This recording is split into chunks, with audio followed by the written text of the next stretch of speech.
Bonjour, c'est Smartful, ça me fait plaisir de vous voir et aujourd'hui je vais vous faire une vidéo pour vous expliquer comment initialiser un projet Node.js avec TypeScript. Pourquoi? Parce que TypeScript c'est de plus en plus demandé et ça devient de plus en plus important pour retrouver un travail, et donc je pense qu'il y a beaucoup d'entre vous qui aimeraient peut-être s'entraîner à faire des petits exercices en Node.js avec du TypeScript. Et donc voilà, on va voir comment faire, comment initialiser un projet, parce que c'est pas simple. Et donc j'espère à travers cette vidéo vous aider. Donc n'hésitez pas à partager un maximum la vidéo si ça vous aide, et à mettre un like, pas forcément maintenant, mais après ou maintenant, hein, parce que je vais vous aider de toute façon. Je vous le rappellerai de toute façon à la fin de la vidéo. Donc on va simplement faire de l'initialisation, donc on va pas faire un grand projet, on va simplement faire un console log, mais on va voir toute la configuration qu'il y a à faire. Donc là on a VS Code, tac, avec le terminal, tac tac. On va se mettre dans un dossier qui s'appelle début, parce que le but c'est de faire un début de TypeScript. Donc on va faire un mkdir avec début, tac, et on va aller cd de début, tac. On va dedans, ok. Donc maintenant on va faire simplement un npm init, donc pour initialiser notre projet Node, avec Y pour ne pas avoir à répondre à toute la question qu'il va nous mettre. Donc ça, c'est de la base quand on fait du Node.js. Voilà, donc là, il nous a créé le truc, et là, de toute façon, on est dans le début, voilà. Ici, vous voyez, on a notre package.json, super, très bien, tac. Bon, pour l'instant, on va pas s'y intéresser. On va après installer TypeScript.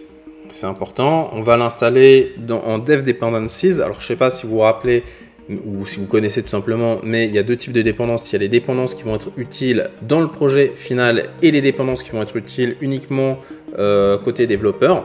Et les dev dependencies, c'est les dépendances qui sont utiles uniquement côté développeur. Donc c'est ce qu'on appelle la DX, je sais pas comment on le dit en anglais. La DX c'est la Developer Experience, c'est tout ce qui va faciliter l'expérience des développeurs. Alors vous allez me dire TypeScript, ça a l'air compliqué. En quoi ça améliore l'expérience des développeurs? En fait, ça l'améliore au sein de l'entreprise. Mais bon, le but, c'est pas de faire une vidéo sur le pourquoi de TypeScript. J'ai déjà fait des vidéos précédemment là-dessus. Je vais essayer peut-être de le mettre en vignette. Je sais plus si c'est là ou là. Mais voilà. Donc, on met en dev dependencies. Donc, on va faire un npm i pour install TypeScript et --save-dev pour que ce soit en dev dependencies. Voilà, donc là, ça l'installe. Vous voyez, ça le met en dev dependencies. C'est-à-dire qu'en fait, quand l'intérêt, c'est quand on va utiliser le programme final, TypeScript ne sera pas chargé. Donc, même s'il est lourd, en fait, ça n'impactera pas les performances de votre application, enfin de votre programme. Bon, maintenant, là, on va accélérer. Comme on le voit ici, on a un index.js. Alors, on va créer déjà alors, ce ne sera pas .js. Ce sera un .js, ouais. On va créer un index.ts. Notre programme, on l'écrit maintenant, comme ça au moins on est fait. On va écrire un const message. Ce sera un string. Alors, le type, c'est à ça que sert TypeScript. Voilà. Avec écrit salut les amis. Voilà. Et on fait un console.log avec message. Il faut simplement avec le message. Voilà. C'est la seule chose qu'on va faire. Sauf que là, normalement, on fait un node index.ts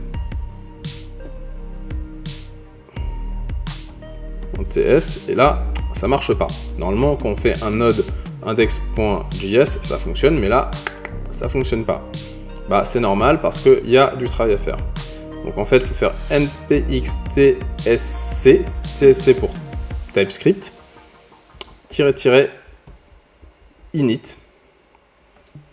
Voilà. Donc là, il crée notre fichier de configuration. Donc très bien. Et en fait, dans ce fichier de configuration, on va faire deux choses. On va définir notre fichier source.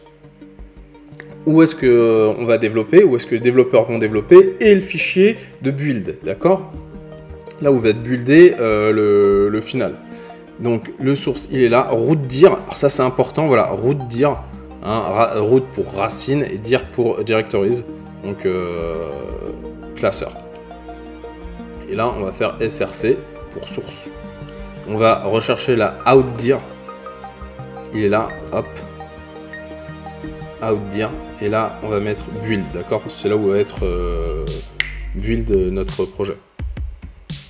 Et c'est ce qui va être exécuté. Voilà, une fois qu'on a ça, vu qu'on sait qu'on a du SRC, c'est là où on va mettre notre projet. Ah non, c'est là-dedans, c'est pas dans les... Tac, oui, dans les SRC, c'est bien, c'est pas dans les node modules. Voilà, tac, on a ça ici.